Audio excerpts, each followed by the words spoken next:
اللهم صل على سيدنا محمد وعلى إمام مهدي سيد محبوب خدا رحمة للعالمين وآله وسلم।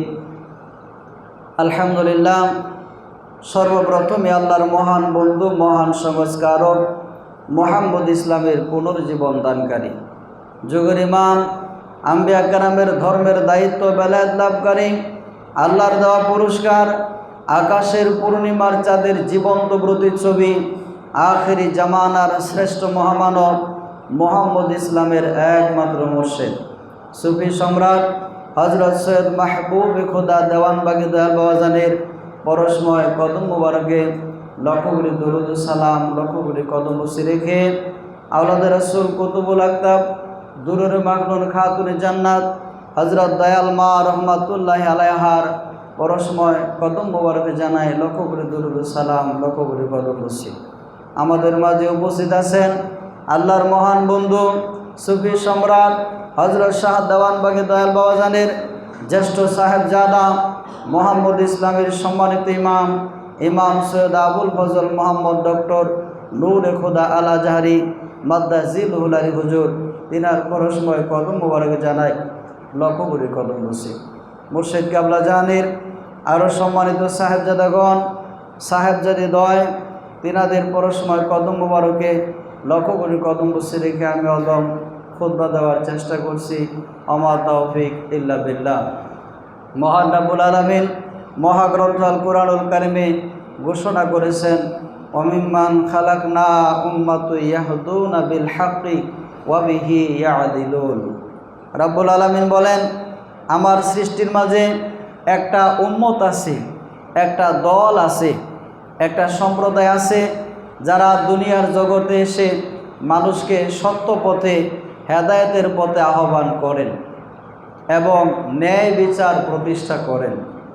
রাব্বুল আলামিন বলেন, আমার সৃষ্টির মাঝে একটা দল আছে, যারা মানুষকে সত্য পথে আহ্বান করেন এবং ন্যায় বিচার প্রতিষ্ঠা করেন। রাব্বুল আলামিন এই দল বলতে ওই দলকে বুঝিয়েছেন যেটা রাব্বুল আলামিনের মনোনীত দল, সেটা হলো নবী রাসূল ওলি আল্লাহগণ। নবী রাসূলগণ দুনিয়ার জগতে এসে মানুষকে হেদায়েতের পথে আহ্বান করেছেন, পাশাপাশি তারা ন্যায় বিচার কায়েম করেছেন, হক প্রতিষ্ঠা করেছেন। ওলি আল্লাহগণ দুনিয়ার জগতে আগমন করেছেন, আগমন করে তারা সত্য পথে, হক পথে মানুষদেরকে আহ্বান করেছেন এবং ন্যায় বিচার, হক বিচার প্রতিষ্ঠা করেছেন।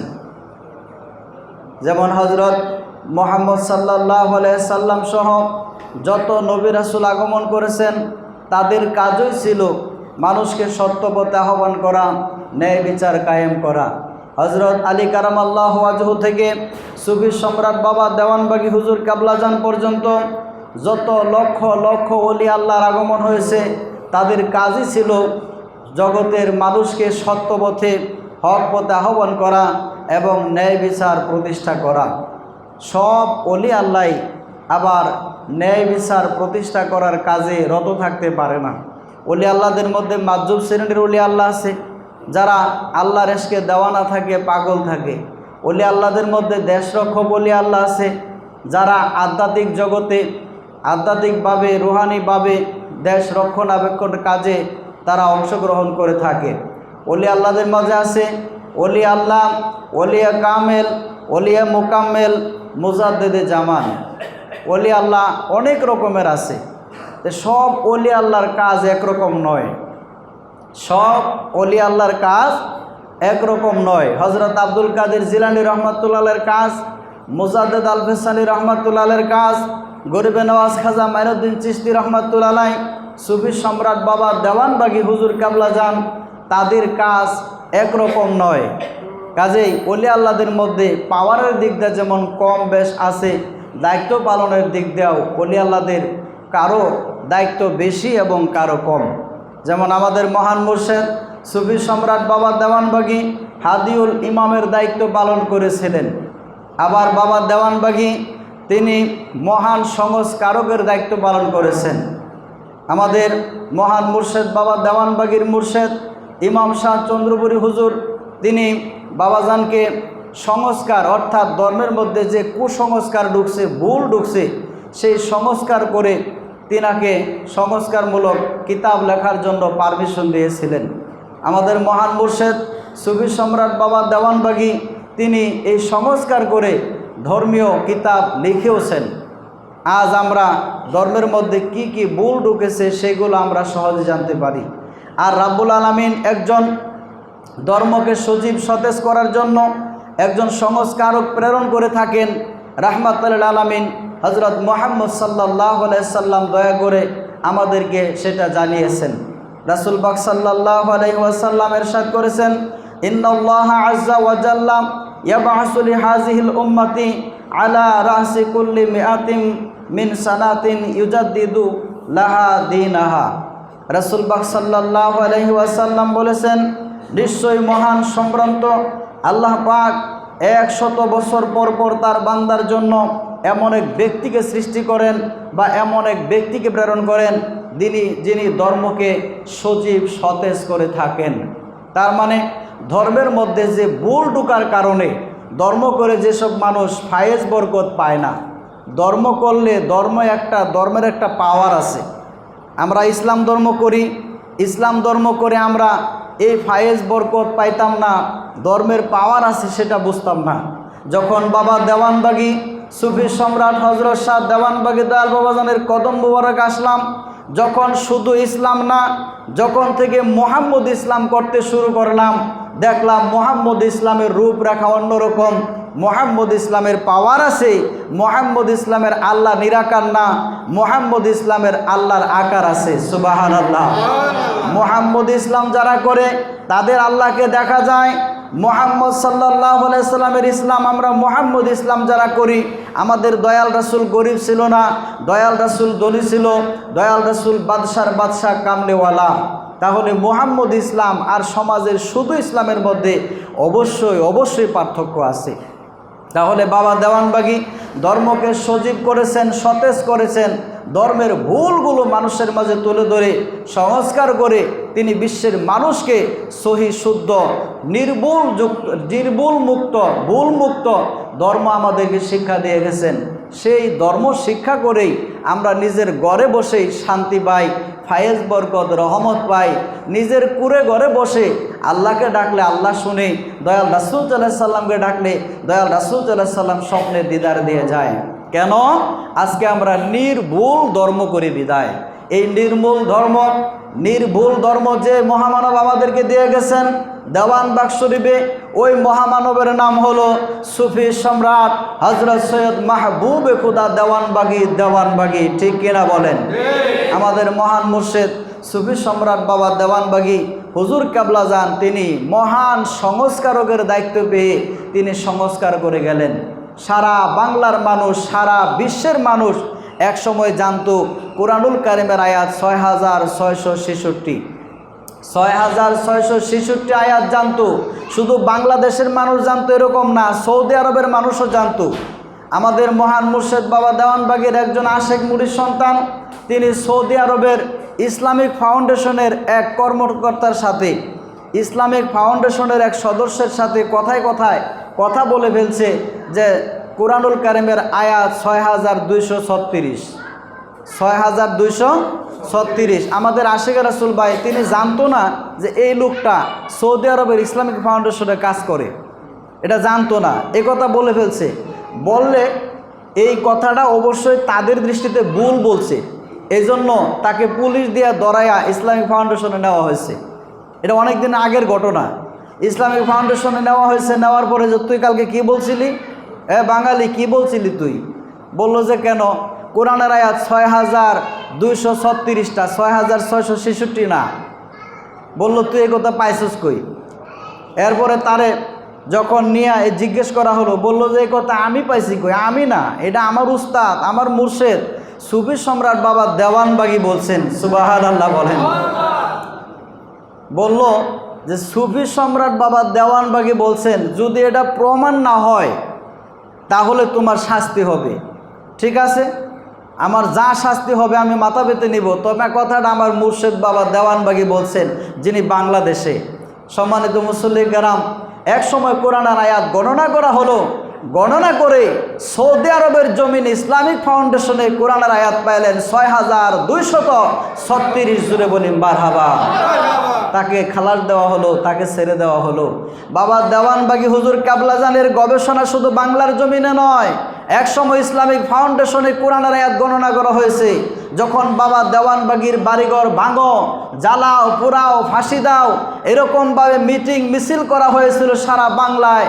বাংলাদেশ সরকার বলে দিল দেওয়ানবাগী রাইট না তোমরা রাইট, আগে কোরআনের আয়াত গণনা করো, দেওয়ানবাগীরটা ভুল হলে শাস্তি দিব, তোমাদেরটা ভুল কিনা সঠিক কিনা সেটা আগে তোমরা প্রমাণ করো। 1997 সালে ইসলামিক ফাউন্ডেশনে অর্থাৎ বাইতুল মোকাররম মসজিদের মধ্যে বড় বড় হুজুর যারা আছে, মুজুর যারা আছে, বাংলাদেশের হুজুর মুজুর ইসলামিক ফাউন্ডেশনের যত কর্মকর্তা আছে তারা সবাই গণনা করলেন, গণনা করে পাইলেন ৬,২৩৬ আয়াত। আলহামদুলিল্লাহ। বাংলাদেশ সরকার 1997 সালে রাষ্ট্রীয়ভাবে এই সংস্কারটা বাস্তবায়ন করে দিলেন যে দেওয়ানবাগীরটাই রাইট, তোমাদেরটা রাইট নাই, তোমাদেরটা মিথ্যা।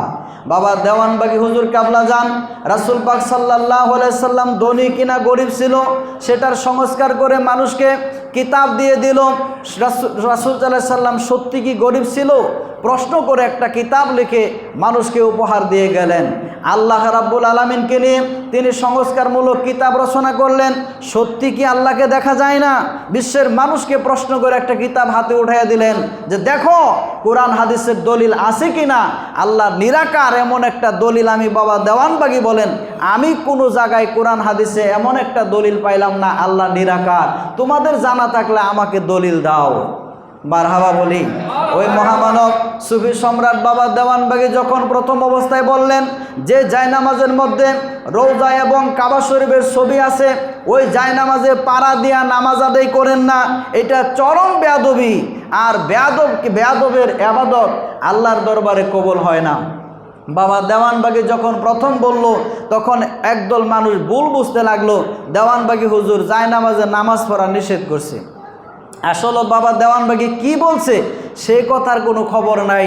একজন যদি বলে যে ভাই চিলে তোমার কান নিয়ে গেছে, বাবা দেওয়ানবাগী আমাদেরকে একসময় বলছেন যে আগে কানে হাত দেন, কানে হাত দিয়ে এরপরে আপনার কান আছে কিনা তারপরে আপনি সিলের পাশে দৌড়ান। যদি কানে হাত না দিয়া সিলে কান নিয়ে গেছে আরেকজনের কথায় আপনি দৌড়ান, এ তো বোকার কাজ। তো কাজেই কোন যায় নামাজে বাবা দেওয়ানবাগী নামাজ আদায় করতে নিষেধ করলো সেটা মানুষ আগে তালাশ করে নাই।